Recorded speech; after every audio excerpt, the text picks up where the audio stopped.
வணக்கம். எங்க இருக்கிறேன்னா, கோயம்பேடு ரோஹிணி லாக்டவுனு.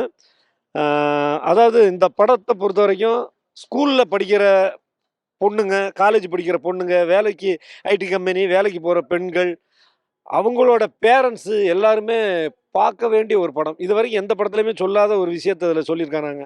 டைரக்டர் யாருன்னா, ஜீவா சார். அவர் ஏற்கனவே செல்வராகவன் சார்ட்ட உதவியாளரா அசிஸ்டன்ட் டைரக்டரா இருந்தவரு. செல்வராகவன் சார் படத்துல சில விஷயங்கள் மத்த டைரக்டர்ட்ட இல்லாத ஒரு விஷயம் வந்து செல்வராகவன் சார் படத்துல எப்படி இருக்குமோ, அதே மாரி இந்த படத்துலயும் சில விஷயங்கள் இருக்குது. அதாவது சொல்லுவாங்கல்ல, பெண் குழந்தைய நான் வந்து பொம்பள பிள்ளைய பெத்திருக்கேன், வயித்துல மடியில நெருப்பு வச்சிருக்கேன் அப்படின்னு சொல்லி பெண் குழந்தைகள பெத்தவங்க சொல்லுவாங்க. உண்மையிலே இந்த மாரி படங்கள்லாம் பார்க்கணும். நாட்டுல நடக்கிற விஷயம், இதெல்லாம் நடக்காத விஷயம் இல்ல. நடக்கிற விஷயத்த அவ்வளோ அழகா அ பண்ணியிருக்கிறாங்க. அனுபமா பரமேஸ்வர். அப்பா! என்ன ஒரு ஆர்டிஸ்ட். நடிகர் திலகம்னே சொல்லலாம் அவங்கள. அவ்வளவு நல்லா நடிச்சிருக்கிறாங்க. ஏற்கனவே அவங்க பிரேமம், கொடி, அ டிராகன், பைசன் போன்ற நெறைய படங்கள்ல நடிச்சிருக்காங்க. தெலுங்குலலாம் ஹிட் படம் நடிச்சிருக்காங்க. அமேசிங். பல சீன்கள்ல வந்து அவங்க வந்து வித்தவுட் மேக்கப்ல பண்ணியிருக்கிறாங்க. ரொம்ப நல்லா இருந்துச்சு. அதேமாரி அந்த சார்லி சார் ஆகட்டும், நிரோசா மேடம் ஆகட்டும், அப்புறம் அந்த ஹீரோயினுக்கு ஃப்ரெண்ட் கேரக்டர் பண்ணவங்களாகட்டும், லொல்லு சபா மாறனன் ஆகட்டும், எல்லாருமே அவங்கவங்க தங்களுக்கு குடுத்த கதாபாத்திரத்த சிறப்பா பண்ணியிருக்கிறாங்க.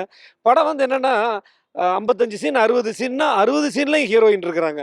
அத வந்து ஸ்க்ரீன் ப்ளே பண்றது ரொம்ப கஷ்டம். அந்த மாரி ஒரு விஷயத்த பண்றது ரொம்ப கஷ்டம்.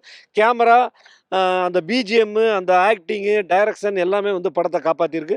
ஏன்னா, பொதுவா இப்படி ஒரு வெள்ளிக்கிழமை ஆனா நெறைய படங்கள் 2, 3 இன்னைக்கு கூட நெறைய படங்கள் ரிலீஸ் ஆகுது. கிராணி அது இதுன்னு நெறைய 2, 3 படம் ரிலீஸ் ஆகுது.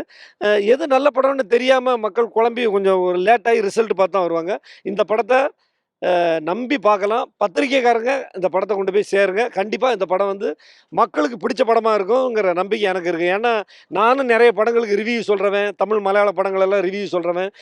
எனக்கே ரொம்ப பிடிச்சது. படத்துல குறைன்னு சொல்லி எதுவுமே கிடையாது. எல்லாமே சிறப்பா இருக்குது. நடித்த நடிகர்கள், டெக்னீஷியன்கள் எல்லாருக்குமே பாராட்டுகள். லாக்டவுன் தியேட்டர்ல பார்க்க வேண்டிய படம்.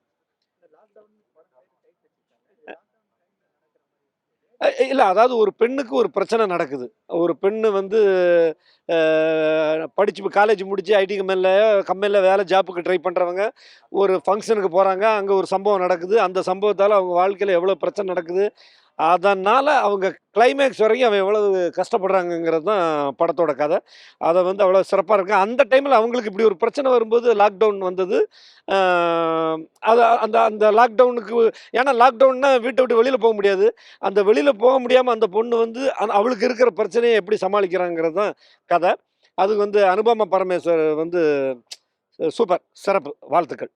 ஆமா ப்ரோ. நம்ம லாக்டவுன்ல வந்து இப்போ நாங்க வந்து இந்த ஒரு காலேஜ் படிக்கும்போது தலகள ஃபேஸ் பண்ணோம். ஒரு பார்ட்ல என்னென்ன ஃபேஸ் பண்ணியிருந்தாங்க அது இப்போ புரிஞ்சுது. லாக்டவுனால நெறைய பேர் எப்படி பாதிக்கப்பட்டாங்க, அந்த மாரி. ஆக்சுவலா அந்த லாக்டவுன் வந்து அது அது வந்து அது நேச்சுரல் டிசாஸ்டரு. ஆனா அந்த நேச்சுரல்ல இவங்க வந்து இதாயிட்டாங்க. அந்த டிசாஸ்டர் அவங்க ஃபேஸ் பண்ண மாரி. ஆனா கடைசியில வந்து அது அது அவங்க அத வந்து நல்லா தான் ஹேண்டில் பண்ணாங்க. பட் இருந்தாலும் கொஞ்சம் சேஃப்டியா இருந்திருக்கலாம். அவங்க கொஞ்சம் வயசா திங்க் பண்ணியிருந்தாங்கன்னா, எதுவும் அவ்வளவா நடந்திருக்காது. அவன் பண்ண ஒரு தப்பால தான் அது அப்படியே ஒன் லீடிங் டு அனதர் மாரி தான். லாக்டவுன் படம் பார்த்துருந்தேன். அந்த படம் வந்து கரெக்ட்டா சொல்லணும்னா, இந்த படத்துக்கும் ட்ரெய்லருக்கும், மூவிக்கும் நெறையவே டிஃப்ரென்ஸ் இருக்கு. படம் ட்ரெய்லர் படி பார்த்தா லாக்டவுன்னு சொல்றாங்க படம் பேரு. பட் ஆனா, நான் நெனச்சது என்னன்னா, லாக்டவுன்ல என்ன பண்றாங்க? கொரோனா என்ன நடக்குது? அப்படின்னு தான் நம்ம நெனச்சுட்டு வருவோம். பார்த்தா இவங்க திடீர்னு ஆக்சுவலி ஒரு நல்ல ஸ்டார்ட்டிங்கில இவங்களுக்கு ஒரு தனி சாங் இருக்கு. இவங்க தனியா நடிக்கிறாங்க. இவங்க வந்து வேலைக்கு தேடுறாங்க. ஃபர்ஸ்ட் ஹாஃப் வந்து நாம் வேற வேற நெனச்சிருப்போம். இவங்க வேலைக்கு தேடுறாங்க. இவங்க ஜாப் வீட்ல ஃபினான்ஷியல் ப்ராப்ளம்ஸ் இருக்கு. அப்படியே கொஞ்சம் கொஞ்சம் போய் பார்த்தா அவங்க பார்ட்டிக்கு போறாங்க. இந்த மாரி நடக்குது. அவங்க பிரெக்னன்ட் ஆயிடுறாங்க. இந்த மாரி நெறைய விஷயங்கள் நடக்குது. இந்த படத்துல வந்து கிளைமேக்ஸ்ன்னு பார்த்தா, ஒரு கதையே இல்லாத மாரி முடிச்சுட்டாங்க மாரி தெரியுது. அவங்க 1க்கு 2 தப்பு மேல பண்றாங்க. ஆனா, அது எப்படி அவங்க பேரண்ட்ஸ்க்கு தெரியாம மறைக்கிறாங்கன்னு தெரியல. கொரோனா டைம்ல எப்படி இப்படி சுத்துறாங்கன்னு தெரியல. பட் ஓகே, மூவி வைஸ் பார்த்தா நல்லா இருக்கு. ஒன் டைம் பார்க்கலாம். அவங்களுக்கு இந்த படம் இந்த மாரி ஜானர் செட் ஆகுன்னு தான் சொல்ல முடியும். ஆனா, கதைய கொஞ்சம் வயசா எடுத்திருக்கலாம். மத்தபடி இந்த படம் பிஜிஎம் நல்லா இருக்கு. டைரக்டரும் ஓகே தான். நல்லா தான் பண்ணியிருக்காங்க. பட் கதை கொஞ்சம் கிளைமேக்ஸ் நல்லா கொஞ்சம் டீட்டெயில்டா சொல்லியிருந்தா கொஞ்சம் நல்லாயிருக்கும். படம் நல்லா இருந்திருக்கும். தியேட்டரே காலியா தான் இருந்தது. பட் ஓகே தான். இன்டர்வல் படம் பேருன்னு பார்த்தா, இத வந்து லாக்டவுனில் இப்படி ஒரு கதை எடுத்திருக்காங்கன்றது கொஞ்சம் ஷாக்கிங்காக தான் இருந்தது. படத்தில் ஒரு சில சீன்ஸ்லாம் ரொம்பவே ஷாக்காக இருந்தது. ஃபர்ஸ்ட்டில் அந்த பையன் ப்ரொப்போஸ் பண்ண பையனே அபார்ட் பண்ணுறான்றது நம்ம ரொம்ப பொழந்து பார்த்த சீன்ஸ் அதெல்லாம். பட் ஆனால் இவங்களுக்கு இந்த மாதிரி படம் செட் ஆகுமா அப்படின்னு தெரில. இவங்க நிறைய பிரதீப் ராந்தன் கூட தான் நடிச்சுட்டு இந்த மாதிரி ஒரு படம் எடுத்திருக்காங்கன்றது தான் எனக்கு கொஞ்சம் ஷாக்காக இருந்தது. மற்றபடி இந்த படம் ஒரு வாட்டி பார்க்கலாம். பட் லாஜிக் வைஸ் பார்த்தா நிறையவே அடி வாங்குது படம். மற்றபடி ஓகே தான் படம். அவங்க நல்லா நடிச்சிருக்காங்க.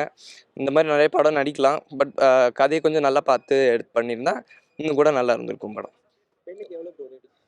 எனக்கு ஒரு 5, 6 தாங்க தர முடியும். எனக்கு கிளைமேக்ஸ் எனக்கு வந்து இது ஆகவே இல்லை. எனக்கு இதுவே ஆகலை, சாட்டிஸ்ஃபை ஆகலை. எனக்கு என்னென்னா அந்த படத்தில் நிறைய ஆட்-ஆன்ஸ் இன்னும் இருக்குது. அவங்க கிளைமேக்ஸில் இன்னும் நிறைய சொல்லணும். அவங்க அப்பா இவ்வளோ பெரிய விஷயத்தை மறைச்சிருக்காங்க. ஆனால் அந்த பொண்ணு அதை எப்படி சொல்ல போகிறா, கிளைமேக்ஸில் எப்படி நடக்குது, ஒரு சாட்டிஸ்ஃபைடாக படம் முடிஞ்சால் தானே நமக்கு நல்லா போக முடியும் வெளியே. படம் ஸ்டார்டிங்லேருந்து எண்டிங் வரைக்கும் சோகமாகவே படம் பார்த்துட்டு அது எப்படி ஒரு கதையை சொல்கிறாங்க அப்படின்னு தெரியல. படம் கொஞ்சம் இன்னும் நல்லா பண்ணியிருக்கலாம். பட் ஓகே தான், பார்க்கலாம். ஒரு டைம் பாஸ் ஆகணுன்னா பார்க்கலாம் இந்த படத்தை. கதை இன்னும் கொஞ்சம் கூட பண்ணியிருக்கலாம். பேஸ்ட் ஆன் ட்ரூ ஸ்டோரின்னு சொல்கிறாங்க, அது ஒத்துக்கலாம். பட் அவங்களாம் ஒரு 2, 3 ஸ்டெப்ஸ் ஆட் பண்ணியிருந்தா இன்னும் கொஞ்சம் ஆடியன்ஸை சாட்டிஸ்ஃபைட் பண்ணுற மாதிரி இருக்கும்.